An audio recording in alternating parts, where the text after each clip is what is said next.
Says we are live now. What is this? The 26th live stream for this session? Oh my goodness. But 25, I think. Are you sure? Let's see. It's what I put on the email, so I hope it's right. Well, it's whatever it is on the counter in notes. So I'll scope that out. Anyway, welcome everybody for a Sunday class. Whatever you want to call this, live stream, live practice session, live tracking session. That's what we do, Rowan. We catalog it. This is number 25. You're right. Live stream number 25. So today, as is with the agendas going forward, if you haven't heard, and some of y'all are new, you can record your part right now if you want to for all three songs. We're going to do all three songs at least once for each one. Probably once for most of them, but we'll take special requests on some potentially. Today's a little bit easier of a day. I do have a gig later I have to get to, but it has been a heck of a weekend. It's been a heck of a week, and thankfully most things slow down. I have a much easier weekend this next week. But we're so glad you're here. Oh, and Jackie's here. It's been a long time, Jackie. It's nice to see you. Or not see you yet. We can't see you yet, but you're there. And everybody else. Hi, Tracy. Hey, Teresa. Adrienne, Fleur, Brandy, Kimberly, Marjorie, of course, Rowan. Elizabeth's here. Congratulations, Elizabeth, on your new Yes, landmark. indeed. It was fantastic. I was there live. I feel so privileged. It was amazing. Best performer in the room as well, by far. So it was amazing. I wouldn't have gone on without Rowan texting me. Oh, good. Oh, really? Yeah. Oh, I'm so glad that you did then, because I told you had to. Yeah. I'm available for all performances, you know. What was it, Rowan? 2 o'clock in the morning for you? 1 or 2? Yeah, something like that. But it was wonderful. I was sitting here doing emails and watching and listening to Elizabeth playing Bach with her friends and colleagues, which was amazing. So fantastic. Elizabeth just performed the entire first suite of Bach for the first time ever. Well, live. Well, performance. I mean, I got to play that cello that was so cool, from the House episode on Sunday. Or what was it? Was it Sunday? I don't remember what day it is. The House episode? Yeah, when House, in House they play the cello, don't they? That's amazing. House is a show, I'm guessing. So Cersei came over and she had a loaner cello because her cello's in surgery right now. Right. And it's Elsie. The cello from that House episode. And the song they played in the episode was the prelude to the Bach suite. And that was when I decided I wanted to play the cello. It was just really surreal. It was kind of cool. Oh, wow. So full circle. Mm-hmm. How lovely. Fantastic. Congratulations. Well, let's get into it, folks. We're going to play our parts. Has anyone not recorded yet for Dex Dark? Jackie may not have. I don't know. Well, Rowan hasn't. You want to track yours? She has? Okay, you want to track yours live right now, Rowan? Okay, no. So Rowan's learned some things, and I'm trying to investigate too because I was in Zoom settings. I think, so it may turn out you can record over Zoom with your part, like we've been saying, but you have to be using a computer. And you can't be doing it with your phone. That's why you can't find that stupid record button. But if you're on your computer and you want to press... But it will record it as a thumbnail gallery view with your shared screen, not the person's proper view, I believe. That's what it says in the instructions to Zoom. Okay. Yeah, so it's not ideal, obviously, because you're going to be about that big. So really the best way to do this is you can track it live. You can turn off your camera now. You can stay in your headphones. You can play with me, and especially if you vote for which one you do, I'll be playing your part, and you can hear that along with you and be reinforced with what you're playing, but you'll have to set up a separate camera to probably get the most idyllic You can actually watch you and watch your shared screen if you can do that and read the music at the same time. But yeah, you'll have to record it using another device, unfortunately. Right. Yeah, you can have both screens on, but you'll need another screen or another camera to record you. You can't highlight yourself on Zoom and do it? I believe not. It's to do with what it actually records.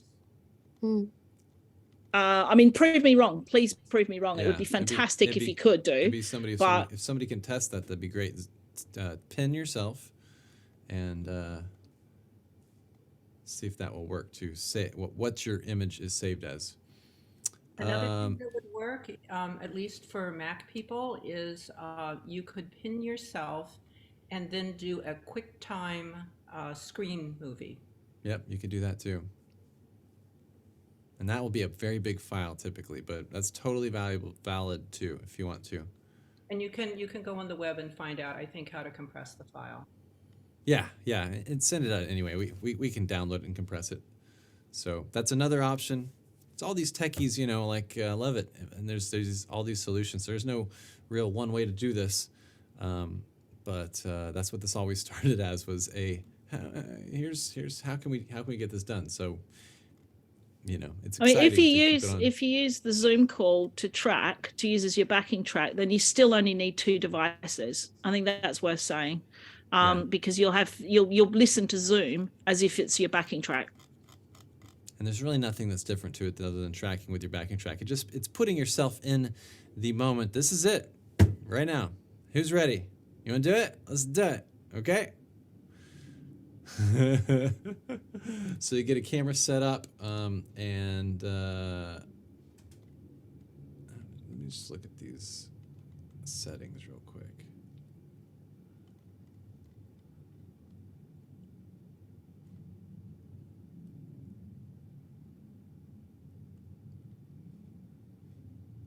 All right, never mind. So that's the plan. Oh, Elizabeth, do you still have a question? Is that your hand raised still? Is that I forgot to raise my hand last time. New hand, old hand. New hand. How hard and fast is that deadline coming up in 2 days? It's 2 days. I would need to That's where we're record. at. It's caught up with us. It's 2 days away. So I need to record today? It's not. I can tell you right now. You got some time. I have to start assembling it anyway, so that's probably Okay. going to jump to 7 days here pretty soon. So I just have Jigsaw left. I'm just exhausted. great, So I could do it during the week probably. cool. Well, I guess, has everyone submitted for Dextark? Okay, everyone has. Oh, I dropped my bow. Rowan hasn't. Well, I guess what I'm asking, is it valuable? With everyone on the call, is it valuable to do Dextark?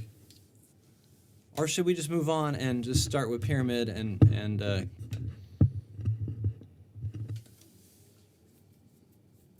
I know it's hard to have a discussion. Don't do it just for my account. You know? That's what I was saying. I know, and I think it might just be worth it to go on to. Let's see who has submitted for Pyramid. Sorry, I gotta fix this thing. Who's submitted for Pyramid? Who has not submitted for Pyramid? Okay, so we have some non-submitters so we need to practice Pyramid for sure. Dextark, I don't think we probably need to do. Do we need to not do that? Let's not do Dextark. Jackie, you're on the call. I know, and you've got code right now, so I read that. So sorry about that. If you'd like us to do she already submitted Jackie's all 3. done all 3. Yeah, Oh, Jackie's geez, done all Jackie. 3. All right, top of the class. Let's move on, and we're going to do Pyramid. Give me votes for Pyramid. Which Pyramid to do? 3. And it has to be from you guys that haven't yet submitted. So Kimberly, can you vote? Brandy? Brandy's on a 1. Tracy's on a 3. And Kimberly's on a 2. Tracy, have you submitted yet for Pyramid? Yeah, she already did. So we got a 2 and a 1. Right? 2 and a 1. 2 and a 1. Oh, thanks. Okay. 2 and a 1, a 2 and a 1, a 2 and a 1. I bet we can do both of them if that's okay with folks. Give you some extra practice. So maybe, yeah. Now, is anybody ready to do your part tracking right now? No, we're not going to do that. We're not going to do that. That's crazy talk. Why would I even suggest such a thing? It's the hardest time finding Pyramid song.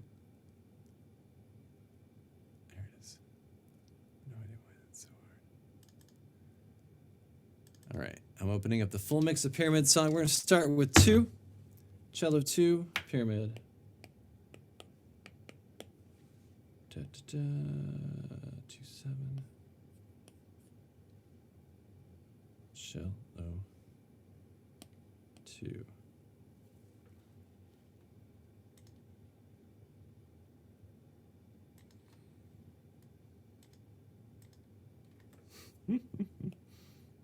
Okay. And I got a foot pedal today, which is... I just had to take it out of my car. Let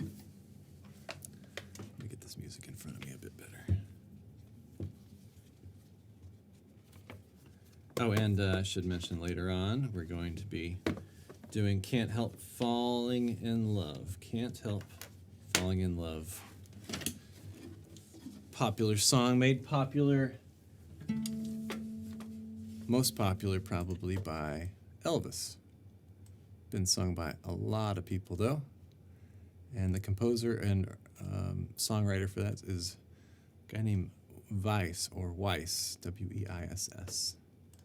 Okay.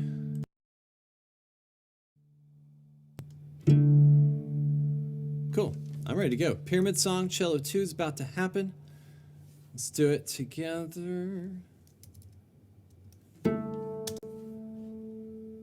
Go ahead and press record if you are recording. Nobody. Hello, cello friends. This is Tony Rogers from Austin, Texas. This is our 20th project. Blah, blah, blah. And this is the second song.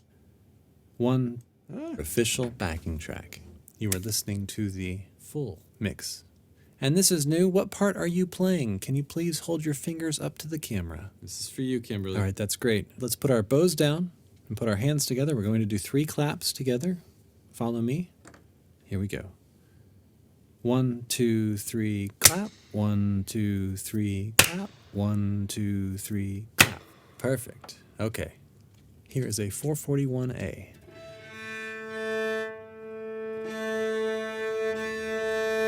While you're tuning, I just wanted to say thank you so much for doing this, as always. This is going to be a very special release, so I'm glad you're a part of it. And here's a special video request. When you start playing your part, can you look at the camera on your entrance into the music? We exited Dex Dark looking at the camera, so let's enter Pyramid Song looking at the camera. And I'd love to encourage you to attend any of the live stream sessions upcoming or watch any of the ones that have already happened. They're a lot of fun and they're a lot of help too, so check them out. All right, take a deep breath. Here we go.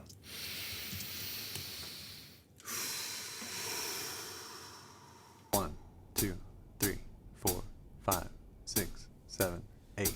1, 2, 3, 4, 5, 6, 7, 8.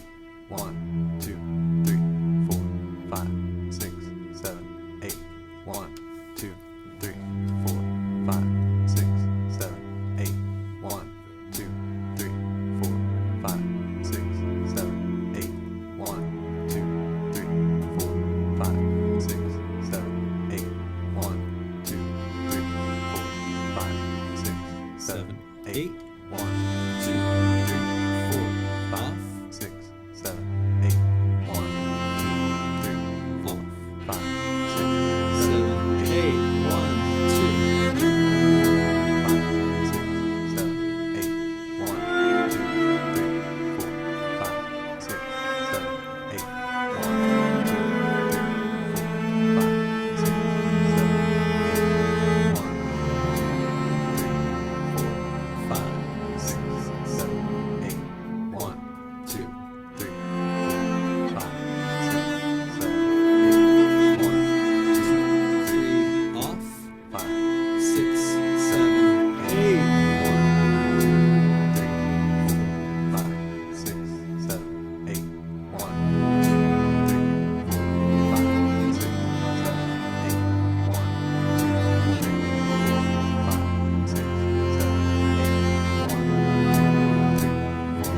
second.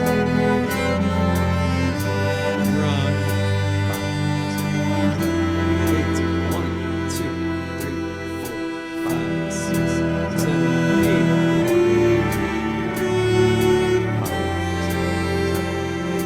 1, 2, 3, off. 6,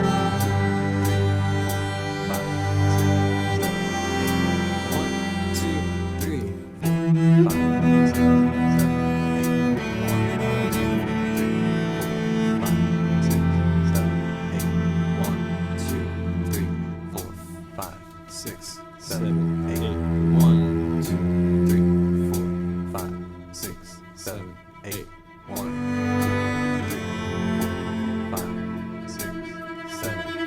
Little break now. 1, 2, 1, 2, 3, 4, 5, 6, 7, 8. 1, 2,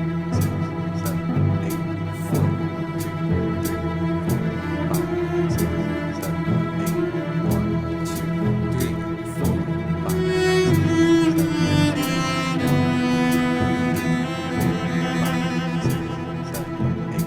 4, 2, 3, 4, 5, 6,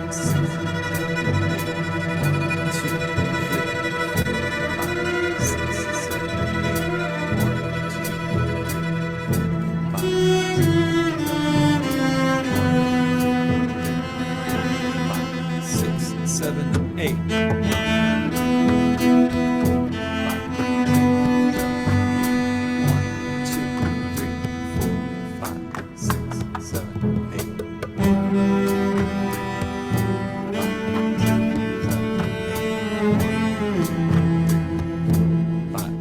1, 2,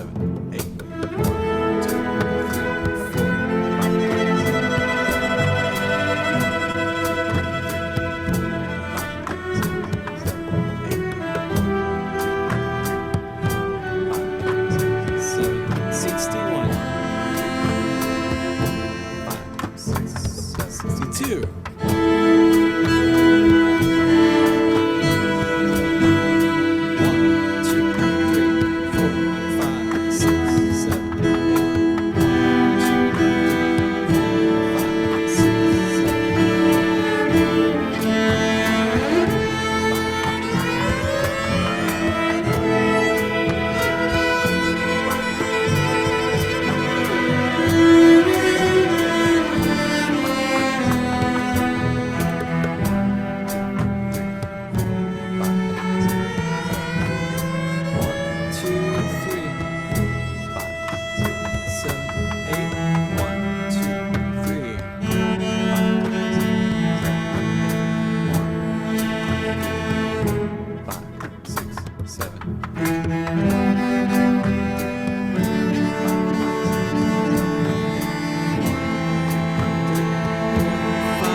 Shoot the cancer gun. Just guess.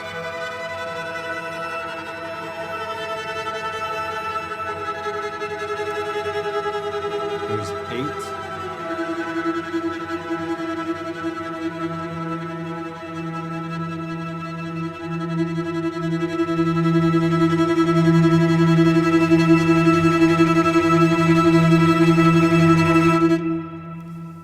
You did it. Pyramid Song. You're done. So that's an old, I don't know. I got to delete that backing track.